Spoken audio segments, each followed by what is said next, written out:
माननीय सभागृह नेते आणि विरोधी उपमुख्यमंत्री एकनाथजी शिंदे साहेब. सभापती महोदय, आज सभागृहातले विरोधी पक्षनेते आणि आमचे मित्र अंबादास दानवे यांचा निरोप समारंभ आहे. त्यांची टर्म ऑगस्ट अखेरीस संपेल. खरं म्हणजे विरोधी पक्षनेता म्हणून त्यांचं हे शेवटचं अधिवेशन आहे. परंतु निरोप देत असताना या सभागृहामध्ये जेव्हा अंबादास दानवे विरोधी पक्षनेतेपदी त्यांची निवड झाली त्यावेळेस मी अभिनंदनाचं भाषण केलं होतं आणि आज त्यांच्या निरोपाचं भाषण करावं लागतंय. तर हा पूर्णविराम न ठरता स्वल्पविराम ठरावा अशा प्रकारच्या सदिच्छा व्यक्त करतो. आणि अंबादासजी, प्रत्येकजण इथे निवृत्त होतो, पुन्हा येतात लोक, आणि त्यामुळे मी ही भावना व्यक्त केलेली आहे.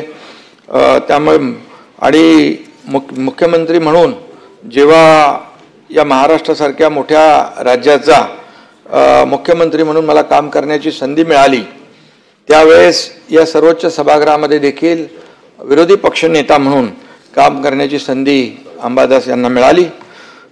खरं म्हणजे विरोधी पक्षनेता आणि सत्ताधारी पक्ष आणि विरोधी पक्ष ही रथाची दोन चाकं असतात. आणि आता जरी विरोधी पक्षाकडे संख्याबळ कमी असलं तरी सुद्धा विरोधी पक्ष त्याचा जो काही मान सन्मान आहे, किंबहुना सत्ताधारी पक्ष असला तरी विरोधी पक्ष त्यांचं ऐकून घेणं राज्याच्या हिताचं हे नेहमी आम्ही करत आलो. गेले 2.5 वर्षही. आता देखील देवेंद्रजी आहेत मुख्यमंत्री, दादा आहेत, इकडे आमची टीम आहे, आणि विरोधी पक्षाला देखील विश्वासात घेऊन पुढे जाण्याचं काम, जेव्हा एखादा निर्णय आम्ही चांगला घेतो त्यावेळेस विरोधी पक्षाने देखील त्याला चांगलं म्हणण्याची परंपरा जी आहे ती पाळली पाहिजे. आणि जेव्हा कुठे सरकारकडून काही त्रुटी राहत असतील त्यावेळेस ते सांगण्याचं देखील काम अंबादास यांनी यावेळेस केलं. आणि म्हणून बाळासाहेबांचं नेहमी सांगणं असायचं, चांगल्याला चांगलं म्हणा. आणि बाळासाहेबांच्या पठडीत तुम्ही तयार झालात, मीही तयार झालेलो आहे. आणि त्यामुळे या ठिकाणी शेवटी अंबादास दानवे हे विरोधी पक्षनेतेपद फार महत्त्वाचं असतं. मी विरोधी पक्षनेता होतो काही कमी कालावधी परंतु त्या काळात देखील संपूर्ण महाराष्ट्रामध्ये विरोधी पक्षनेता म्हणून सरकारला जाब विचारण्याचं कामही केलं, शेतकऱ्यांच्या समस्या सरकारच्या कानी घालण्याचंही काम केलं. ज्या ज्या ठिकाणी अतिवृष्टी, अवकाळी, जेव्हा जेव्हा शेतकऱ्यांवर संकट आलं त्यावेळेस आपण विरोधी पक्षनेता म्हणून धावून जातो, आणि ते काम अंबादास दानवे यांनी केलेलं आहे. आणि खऱ्या अर्थाने या ठिकाणी विरोधी पक्षनेता हा एक महाराष्ट्रातल्या जनतेचा एक प्रतिनिधी म्हणून सभागृहामध्ये असतो, आणि ज्या अडचणी आहेत, समस्या आहेत, त्याला वाचा फोडण्याचं काम विरोधी पक्षनेता करत असतो. आणि म्हणून या ठिकाणी अंबादास एक कार्यकर्ता म्हणून त्यांनी काम केलं, आणि कार्यकर्ता म्हणूनच त्यांनी काम करत असताना जनतेच्या मनातले दुःख, वेदना आणि जनतेचे प्रश्न त्यांनी हिरिरीने या सभागृहामध्ये मांडले, आणि त्याला न्याय मिळवून घेण्याचं काम देखील केलं. हे आपण सगळ्यांनी पाहिलेलं आहे. कारण अंबादास मराठवाड्यातला एक अस्सल कार्यकर्ता, अस्सल प्रतिनिधी म्हणून त्यांनी काम केलं, आणि जनतेच्या वेदना स्वतःच्या शब्दामध्ये मांडण्याचं काम देखील एक लढवय्या विरोधी पक्षनेता म्हणून त्यांनी केलं. आणि खऱ्या अर्थाने अनेक विरोधी पक्षनेते झाले, त्यांनी देखील चांगली कामं केलेली आहेत. लोकांसाठी खऱ्या अर्थाने पेटून उठणारा, अन्यायाविरुद्ध लढणारा विरोधी पक्षनेता म्हणून अंबादासना या ठिकाणी आपण पाहिलेलं आहे. आणि अशा तडफदार नेत्याच्या खऱ्या अर्थाने पहिल्या फळीत अंबादास दानवे नेहमी राहिलेले आहेत. आणि म्हणून अंबादासजीने विरोधी पक्षनेत्याची भूमिका निभावली नाही तर ती जिवंत ठेवली. त्यांनी विरोध केला, म्हणजे जेव्हा काही गोष्टी लोकांच्या बाजूच्या मांडायच्या त्यावेळेस लोकांच्या बाजूने त्यांनी सरकारला विरोध केला, सातत्याने प्रश्नही विचारले. आणि पण केवळ राजकारणासाठी नाही तर जनतेच्या प्रश्नांसाठी त्यांनी विरोध केला. आणि म्हणून विरोध हा केवळ विरोधासाठी असता कामा नये, त्याला देखील विरोधी पक्ष नेता म्हणून अंबादास दानवे हे जागलेले आहेत. त्यांनी शेतकऱ्यांचे प्रश्न नेहमी मांडलेले आहेत, शेतकऱ्यांच्या बांधावर जाण्याचं कामही त्यांनी केलेलं आहे. त्याचबरोबर नोकरशाहीच्या भ्रष्टाचाराच्या प्रकरणांना देखील इथं वाचा फोडण्याचं काम केलेलं आहे. आणि एक जेव्हा प्रसंग आले त्यावेळेस त्यांनी विरोधी पक्ष नेता काय आहे हे देखील दाखवण्याचं काम केलेलं आहे. आणि म्हणून त्यांनी कधी कधी अतिशय संघर्षही केला, इथे सभागृहामध्ये आंदोलनही केलं, त्यांना त्यावेळेस निलंबित देखील व्हावं लागलं. आणि म्हणून निलंबनाची पाळी आली तरी त्यांनी काय तर ते ठीक आहे, अनेक लोक आम्ही खालच्या सभागृहामध्ये होतो त्यावेळेस अनेक वेळा निलंबित झालेलो आहे. त्यामुळे जनतेच्या प्रश्नावर आपल्याला निलंबनाची काही पर्वा नसते. आणि म्हणून सरकार चांगलं काम करतं तेव्हा विरोधी पक्ष नेत्यांवर त्यावेळेस काय बोलावं काय करावं असा एक प्रश्नही पडतो. परंतु आता मी एवढंच सांगतो, अंबादास दानवे यांनी चांगलं काम केलेलं आहे. विरोधी पक्ष नेता म्हणून त्यांनी एक चांगली कामगिरी केलेली आहे. आता महायुती म्हणून आम्ही गेले 2.5 वर्ष आणि आता दुसरी इनिंग देखील सुरू झालेली आहे. एकीकडे विकास आणि दुसरीकडे लोकाभिमुख कल्याणकारी योजना यांची आम्ही सांगड घालतोय. आणि त्यामुळे विरोधी पक्षाला देखील विश्वासात घेऊन काम करण्याची जी काही सरकारची भूमिका आहे ती आम्ही पार पडतोय. आणि तरीसुद्धा मजबूत सरकार, लँडस्लाईड मॅन्डेट असलेलं सरकार, बहुमताचं सरकार असताना अंबादास दानवे यांनी विरोधी पक्षाची छाप पाडलेली आहे हे देखील मी या ठिकाणी सांगू इच्छितो. खरं म्हणजे मोठमोठे नेते त्यांची नावं घेता येतील, या विरोधी पक्ष नेत्याच्या खुर्चीत बसून गेलेत. त्यामध्ये उत्तमराव पाटील असतील, ग.प्र. प्रधान असतील, दादासाहेब गवई असतील, प्रमोद नवलकर असतील, अण्णा डांगे असतील, शरद पवार साहेब देखील, नितीन गडकरी साहेब, विनोद तावडे, कितीतरी नावं आपल्याला घेता येतील. प्रवीण दरेकर पण होते, आता ते इकडे आहे त्यामुळे लक्षात येत नाही. प्रसादला नाव घेतलं की मग त्यांचं नाव लक्षात आलं. आणि म्हणून या नेत्यांनी देखील या खुर्चीचा सन्मान वाढवलेला आहे. आणि म्हणून विरोधी पक्ष नेता म्हणून त्या ठिकाणी त्यांनी अंबादासजींनी देखील भर घातलेली आहे नक्कीच असं मी म्हणेन. आणि जेव्हा जेव्हा अन्याय होत होता त्याला न्याय देण्याचं काम, अन्यायाला वाचा फोडण्याचं काम, सरकारकडून न्याय मिळवून घेण्याची हातोटी जी आहे ही त्यांची आपण पाहिलेली आहे.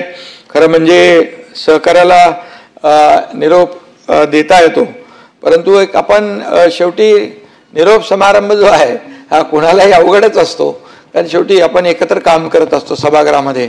आणि त्यामुळे अंबादास दानवे माझे देखील चांगले मित्र आहेत, इतरही लोकांचे ते चांगले मित्र आहेत. कारण शेवटी आम्ही देखील एकत्र काम केलं आहे. त्यांची निवडणूक त्यांना लक्षात आहे, जेव्हा निवडणूक त्यांची झाली, त्यांची निवडणुकी लक्षात आहे तेव्हा म्हणजे त्यावेळेची निवडणूक पाहिलेली आहे आणि त्याचा अनुभव अंबादासजींना देखील आहे. आणि म्हणून अंबादास दानवे एक लढवय्या कार्यकर्ता आहे आणि त्यासाठी जे काही आपण आपलं कर्तव्य केलं आहे त्यामुळे शेवटी आपण आपल्या पक्षाचं जो कोणी उमेदवार असतो त्याच्यासाठी आपण काम करतो. आणि त्यामुळे त्यावेळेस अतिशय अशी कठीण वाटणारी निवडणूक आपण अतिशय लीलया सोपी केली होती आणि ती अंबादास दानवे त्यावेळेस भरघोस मताने निवडून आले होते. आणि अंबादासजींनी मगाशी आपणही सांगितलं, मुख्यमंत्र्यांचं भाषण मी ऐकलं, ते RSSच्या शाखेत जायचे, नंतर ते तिथं युवा मोर्चातही त्यांनी काम केलं आणि ते मग शिवसेनेमध्ये आले.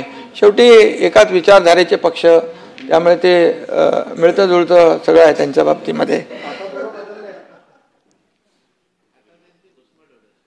आणि त्यामुळे एक कार्यकर्ता म्हणून अंबादास अतिशय उत्कृष्ट काम आपण केलेलं आहे. सोन्याचा चमचा घेऊन तुमचा जन्म झालेला नसला तरी सुद्धा गोरगरीब आणि सर्वसामान्यांच्या घरात जन्माला तुमचा जन्म झाला तरीसुद्धा तुमची भावना आहे की बाबा या महाराष्ट्रातल्या सर्वसामान्य लोकांच्या जीवनामध्ये बदल व्हावा, यासाठी सातत्याने सत्ताधारी पक्षात नसताना देखील विरोधी पक्षात असताना, विरोधी पक्षनेता असताना सरकारकडून जेवढं काही आपण प्रयत्न केलेले आहेत हे सगळ्यांना माहीत आहेत.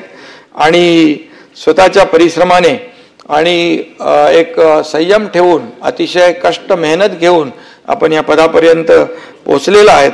त्यामुळे खऱ्या अर्थाने आपण एक चांगला विरोधी पक्षनेता याला आपण न्याय दिलेला आहे. कारण शेवटी या ठिकाणी विरोधी पक्षनेता काय बोलतो, सत्ताधारी पक्ष मुख्यमंत्री असतील, उपमुख्यमंत्री असतील किंवा अनेक मंत्री असतील, परंतु विरोधी पक्षनेता हा देखील तेवढाच तोलामोलाचा आहे, तेवढाच महत्त्वाचा आहे. कारण शेवटी विरोधी पक्षनेता हा राज्यातल्या जनतेच्या प्रश्नांवर इथे भूमिका मांडत असतो. आणि म्हणून अंबादासजींचे वडील राज्य परिवहन महामंडळामध्ये नोकरी करायचे आणि बस ही त्यांना लहानपणापासूनच परिचित होती. आणि तरी त्यांचा बस डेपो चुकला आणि बसही चुकली. गेल्या लोकसभेच्या वेळेस त्यांना बसमध्ये बसायचं होतं, पण ठीक आहे, ते बसू शकले नाहीत. विरोधी पक्ष नेते म्हणून ते काम करतायत. मला जास्त काय आज अशा चांगल्या ह्याच्यामध्ये राजकीय भाष्य करायचं नाही आहे. आणि मी आपल्याला माहीत आहे की काम करणारा माणूस आहे आणि आरोपाला आरोपाने उत्तर मी देत नाही, टीकेलाही टीकेने उत्तर देत नाही. काम करत करत आपण 2.5 वर्ष 3 वर्ष या ठिकाणी एकत्र गुण्यागोविंदाने काम केलेलं आहे. आणि त्यामुळे भविष्यात देखील अंबादास दानवे हे पुन्हा या सभागृहामध्ये येथील येऊ शकतील काय. प्रत्येकजण प्रत्येकाला करिअर असतं आणि प्रत्येकाला आपली राजकीय भूमिकाही असते. आणि त्यामुळे आपल्या सगळ्यांच्या शुभेच्छा त्यांच्या पाठीशी आहेत. तुम्ही जे काम केलेलं आहे, तुमची कारकीर्द जी आहे अशी तळपत राहू आणि त्याला खऱ्या अर्थाने सगळ्यांच्या शुभेच्छा या ठिकाणी आहे. शेवटी जाता जाता एवढंच सांगतो, 1-2 फक्त हे ओळीच सांगतो. वक्त 4 ओळी. वक्त कहाँ लगता है वक्त को जाने में, वक्त कहाँ लगता है वक्त को जाने में, खुद को परेशान ना करो आजमाने में. आणि दिए जलाकर घर को रोशन रखिए, दिए जलाकर घर को रोशन रखिए, बाज ना आएंगे लोग दिल को जलाने में.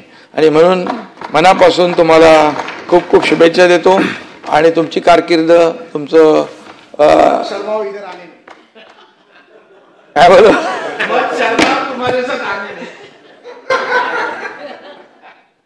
उघडपणे कशाला सांगतो. आणि म्हणून जाऊ द्या, गमतीचा भाग झाला.